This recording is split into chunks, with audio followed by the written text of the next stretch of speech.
The problem is this: 4 teams have been ranked and put in a single elimination bracket as shown. We know from our earlier studies that this would have the 1 seed playing the 4 seed and the 2 seed playing the 3 seed in the first round of the tournament.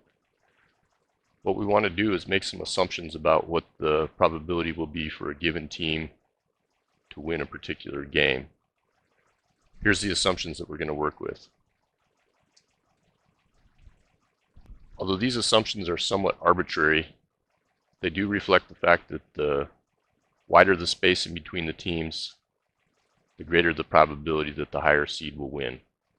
You can see that one has the higher chance of beating 4 at 80%. It's higher than the others, and that's because the space in between those seeds is the greatest. As you start closing the space in between the seeds on down to, say, a 1 versus a 2, there's only a 60% chance that the 1 seed would win. Okay, well, that shows us the probability that the high seed will win. What's the probability that there'll be an upset and the low seed will win? It follows that if 1 is going to beat 4 80% of the time, as shown here, then 4 will pull the upset and beat 1 at 20% of the time. So we can go ahead and fill in that probability. By the same line of reasoning, if the 1 seed is going to beat the 3 seed 70% of the time, then an upset will happen the other 30% of the time, and follows then that 2 will pull the upset on a 1 40% of the time. You'll notice that I haven't included the numbers for the probability of a 2 beating a 4, but that's because it's going to follow the same pattern as what we have up here. Because the spacing between a 2 and a 4 seed is the spacing between a 1 and a 3 seed, we know that a 2 seed would beat a 4 seed 70% of the time.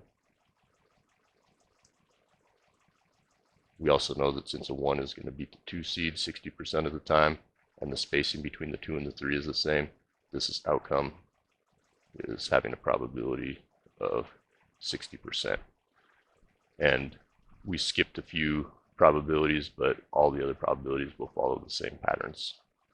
Okay, so the next thing we want to do is figure out with our brackets the different scenarios that have 1 winning the championship, because that's the probability that we're trying to calculate. We're trying to figure out the probability that the 1 seed will win the tournament based on these assumptions that we just went over. One possibility would be that high seeds win throughout, so 1 beats 4 in the first round, 2 beats 3 in the first round, and then in the championship 1 comes through. But it's important that you understand that that's not the only possibility for how 1 could get to the championship. There's a different scenario, which I'll diagram here, which shows that 1 still wins its first round game against 4, but 3 could pull an upset in the first round against the 2 seed, come through to meet 1 in the championship, and then if we still want 1 to be the champion, 1 would have to come through here. So these are the only 2 possibilities about how the brackets could be filled out to have 1 coming through as the champion. Either this top scenario here, or this bottom scenario down here. Now we can go through and note the probability of each outcome for each game in our 2 bracket scenarios. We know that the probability of a 1 beating a 4 is going to be 0.8, so I can go ahead and say, okay, this is going to happen 80% of the time. And we know that the likelihood of a 2 beating a 3 is going to be 0.6. And we also know that the likelihood of a 1 beating a 2 is 0.6. Moving down to the second possible bracket scenario, again, 1 beating a 4 is 0.8. But this time we have to remember that it's actually an upset that's happening where the 3 upsets the 2 seed. And the likelihood of that happening is going to be, well, if 2 beats 3 60% of the time, then we would expect that the upset would happen 40% of the time. And finally, in the championship, the likelihood of the 1 beating the 3, as over here, that's going to happen 70% of the time. Okay, so the question now becomes, we have these 6 individual probability numbers, but we want to somehow do a calculation that allows us to condense those down to a single number that represents the overall probability that the 1 seed is going to win the tournament. So before we jump into that calculation, I just wanted to remind you of a few things about probabilities. It's important that you understand that anytime you see the word and you're dealing with probability calculations, it means that you're going to have to do some multiplication. And anytime you see the word or, it means that you're going to have to add probabilities together. So let's see how that's going to play out in our calculations. The first bracket scenario can only happen if this outcome happens, and this outcome, and this outcome.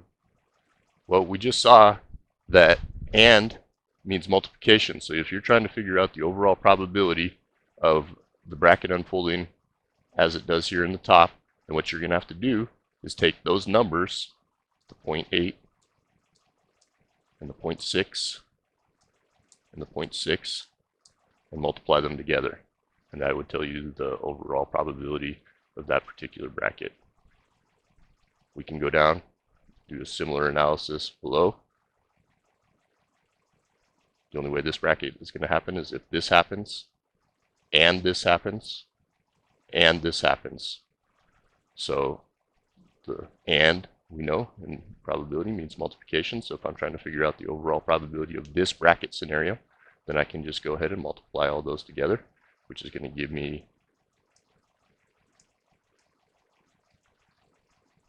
times 0.4 times 0.7. And what do I do? Well, I can calculate those individual products, multiply those three numbers above, three numbers down here, and then we know that OR means that we have to take the results and add them together, because team number one wins the championship in either the top scenario or the bottom scenario.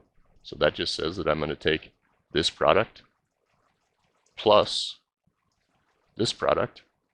And when I do that, I see that the overall probability based on these assumptions that one will win the tournament is going to end up being 0.512,